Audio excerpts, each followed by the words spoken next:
Hello everyone, and welcome back. If you're new here, welcome. Today I'm starting part 2 of my series I'm calling Evolutionism versus Creationism. Welcome to the lead.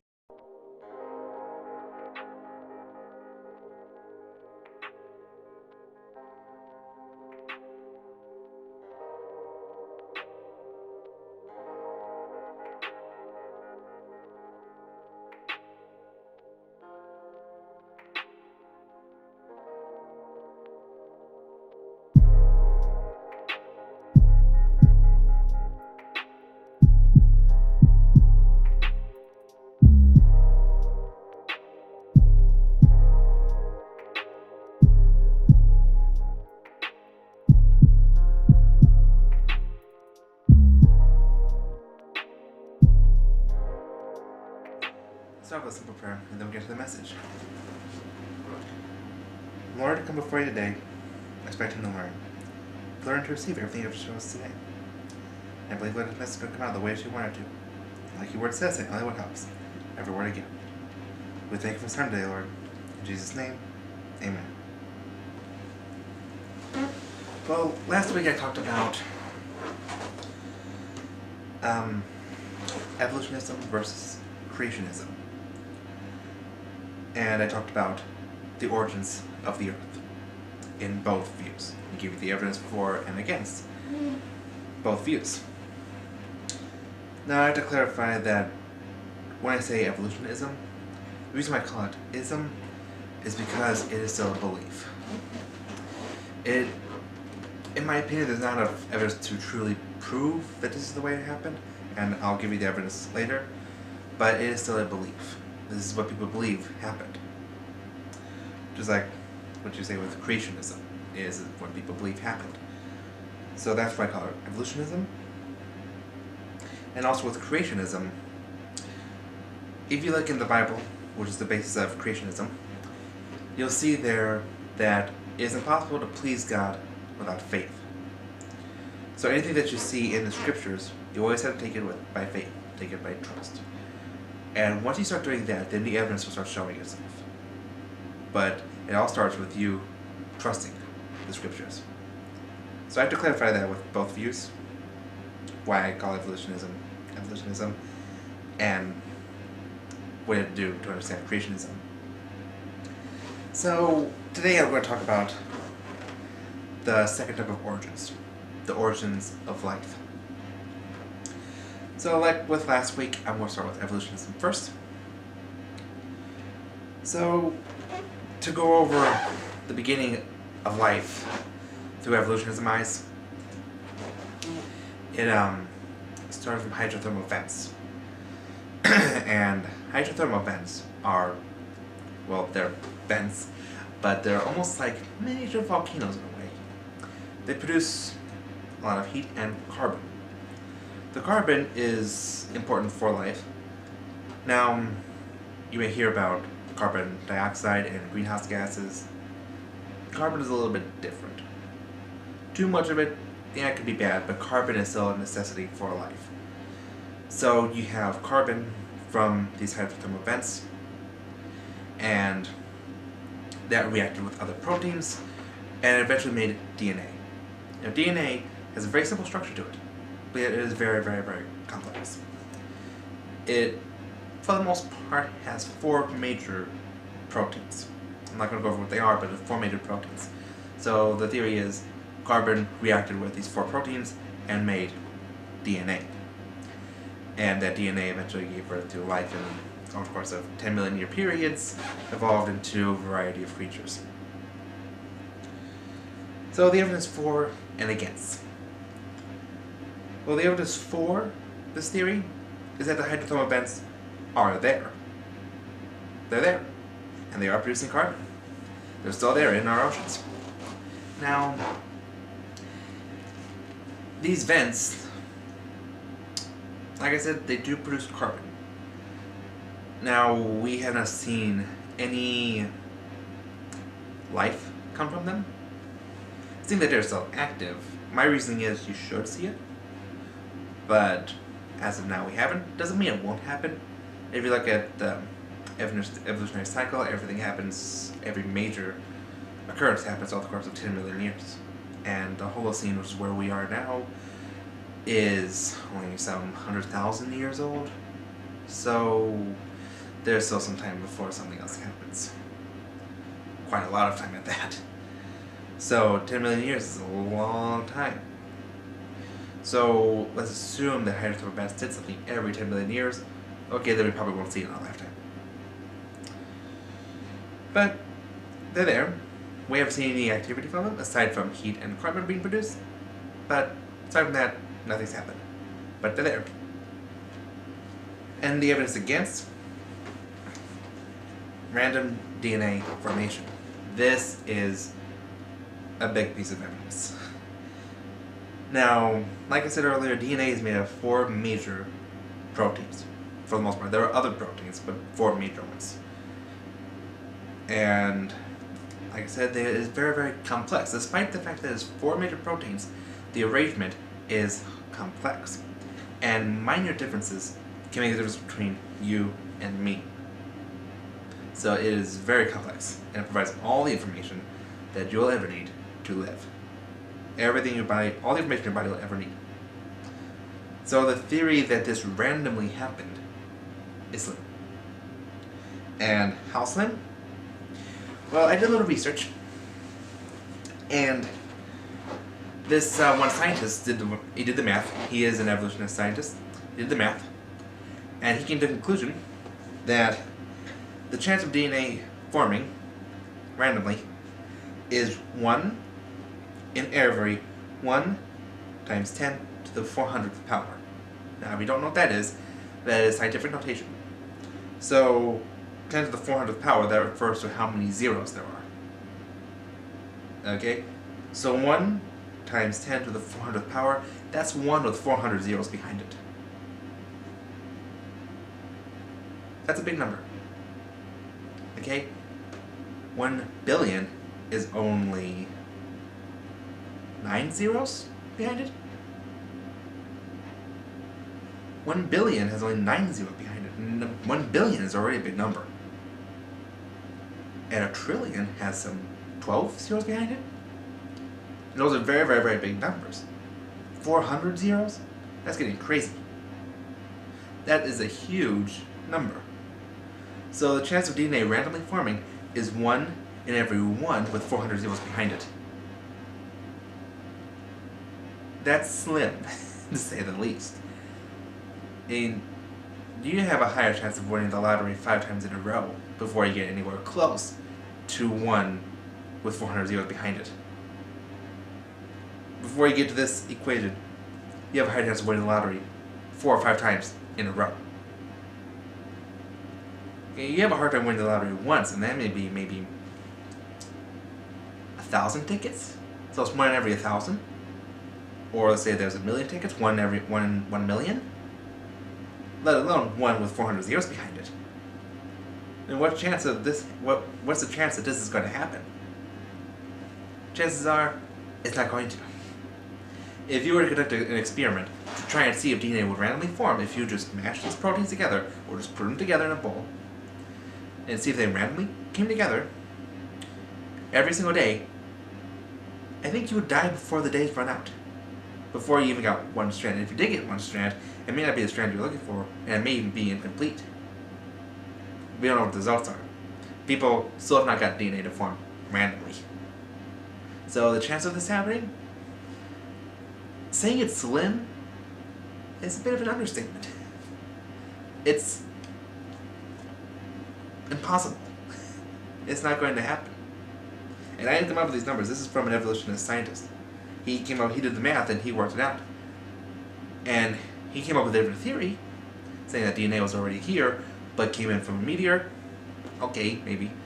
But still, DNA randomly forming, not going to happen.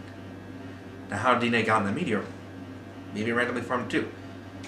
But if that happened, again, we're back to square one. Instead, it doesn't happen. And you could say the only time in history that whatever happened is at the beginning of time. You have to get very, very precise to see the Earth come together, then life form, all by accident, and somehow get life. It's slim, very, very, very slim. So that is a very big piece of evidence that will contradict the origins of life from an evolutionary standpoint. Now, creationism. Now, to better understand this, I want to read the Genesis account of creation. So let's go to Genesis 1. Genesis 1 and verse 1. First, this. God created the heavens and earth. All you see, all you don't see. Earth was a soup of nothingness, a bottomless emptiness, an inky blackness. God's spirit brooded like a bird above the watery abyss. God spoke light, and light appeared. God saw that light was good, and separated light from darkness. He named the light day, he named the dark night. It was evening, it was morning, day 1, first day of the week. God spoke sky in the middle of the waters. Separate water from water. God made sky. He separated the water under sky from the water above sky. And there it was. He named the sky the heavens. It was evening, it was morning, day 2. Now the sky and the water was referring to clouds. Clouds are nothing but big fluffy balls of ice. So it's still water. That's what this is referring to. Verse 9, God spoke separate. Water beneath heaven, gather into one place, land appear. And there it was. God named the land earth, he named the pool of water ocean. God saw that it was good. God spoke earth, green up, grow all varieties of seed-bearing plants, every sort of fruit-bearing tree. And there it was. Earth produced green seed-bearing plants, all varieties, and fruit-bearing trees of all sorts. God saw that it was good. It was evening, it was morning, day 3. So day 3 is where we see first signs of life. Plants. God spoke lights come out, shine in heaven's sky, separate day from night, mark seasons and days and years, lights in heaven's sky to give light to earth, and there it was. God made 2 big lights, the larger to take charge of day, the smaller to be in charge of night. And he made the stars. God placed them in the heavenly sky to light up earth, and oversee day and night, to separate light and dark. God saw that it was good. It was evening, it was morning, day 4. God spoke swarm, ocean, with fish and all sea life, birds, fly through the sky over earth. God created the huge whales, all swarm of life in the waters, and every kind of species of flying bird. God saw that it was good. God blessed them, prosper, reproduce, fill the ocean, birds reproduce on earth. It was evening, it was morning, day 5. So on the 5th day, more signs of life with sea creatures and birds. God spoke earth, generate life, every sort and kind, cattle and reptiles and wild animals, all kinds, and there it was. Wild animals of every kind, cattle of all kinds, every sort of reptile and bug. God saw that it was good. God spoke, let us make human beings in our image, make them reflect our nature, so they can be responsible for the fish of the sea, the birds in the air, the cattle, and yes, earth itself, and every animal that moves on the face of the earth. God created human beings. He created them godlike, reflecting God's nature. He created them male and female. God blessed them, prosper, reproduce, fill earth, take charge, be responsible for fish in the sea and birds in the air, for every living creature that moves on the face of the earth. Then God said, I've given you every sort of seed-bearing plant on earth, and every kind of fruit-bearing tree, given them to you for food, to all animals and all birds. Everything that moves and breathes, I give whatever grows out of the ground for food, and there it was. God covered everything he had made. It was so good, so very good. It was evening, it was morning, day 6. So he did a lot in day 6. Basically, every form of mammal, lizard, that has ever lived was made day 6. And every insect, every form of creepy crawly, all bugs, all insects, all mammals, including human beings and reptiles. So, a lot on day 6. And then 7th day, he rested. So this is very short. It's a very short story. But here's the evidence for and against it. The first piece of evidence for it is how complex everything is. This is more of a logical explanation. And seeing that God made everything within a week, he handmade everything in a week, you're not really going to see a whole lot of evidence for it. Like I said, you have to take it by faith. But the evidence for it is more so of a logical reasoning. More so of a logical reason. It is how complex everything is. Everything that we currently see. Every bit of nature, everything in the environment is very, very complex. Very complex. You know, if you were to take some,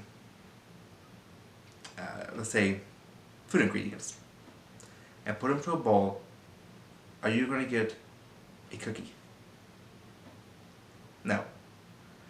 Are you going to get a cake? No. Now these aren't quite as complex as life or nature, but still, it has to be handmade to make something mildly complex. Put all the ingredients in there and hope you get something isn't going to get you that cake or a brownie or a cookie, whatever. Not going to happen. So the complexity of nature, I'll give you a little example. A simple ecosystem. Sun gives energy to the plants through photosynthesis. Primary consumers, herbivores, will eat the plant.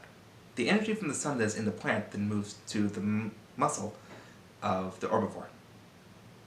Secondary consumer, carnivore number 1, comes and eats the herbivore. The energy that's in the muscle of the herbivore then moves to the muscle of the carnivore. Carnivore number 2 comes around and eats carnivore number 1. The energy then moves to muscles of the second carnivore again.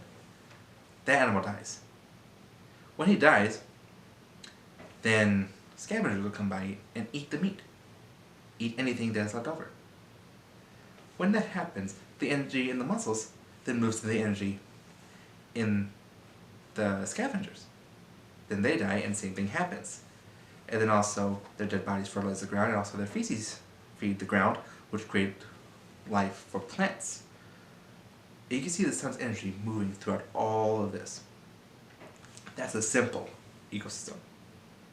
And it happens every single day. Non-stop. All the time. Simple ecosystem. And I haven't gotten to food web, which is even more complex. It's like some creatures will prefer some food over others, but they wouldn't resist other foods. So let's say a hog will eat both a rabbit and a mouse. Rabbit is a lagomorph, not a rodent. Mouse is a rodent. So they will eat these two. The rodent may eat small insects. The rabbit eats only herbs and plants. So the hog is eating both a primary consumer and a secondary consumer. Then the hog, let's say when the hog dies, he may be eaten by scavengers or a cat. Well, let's say if there's a big cat around, he may kill the hog itself. So we see another side of how complex everything is. That's a food web. These two work together. That's a simple example. Now to prove this, a good example is a handmade object. Look at a suit of armor. You're not going to take, blacksmith's not going to take pieces of metal and just throw them together and hope that that works. No. He's going to take the metal sheets, the rivets, the leather, arrange them mathematically to fit the body of whoever's going to wear it. Thus making protective gear. And some people get this misconception that armor is big and clumsy. No. I can do, if I wear a suit of armor, I can do full range of motion as I would right now.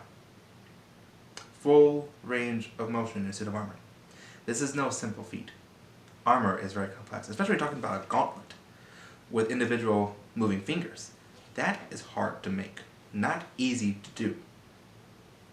Especially getting all the scales to cover your fingers and wrap around your fingers, very difficult. Not easy to do. If you throw these pieces together, you're not going to get a suit of armor. You're going to get a pile of metal. Someone had to put it together. Then you can see this with nature. It's so complex, someone had to put it together. To me, it seems very slim that this just randomly occurred. Any evidence against? I found none. I didn't find any evidence against it. So now it's time for the weekly assignment.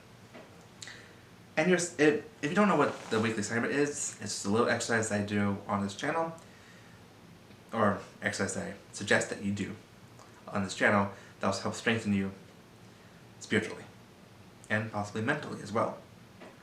So this exercise is going to be the same as the last episode is research this topic. So last time I had you research the origins of the Earth itself. You may have found something I didn't.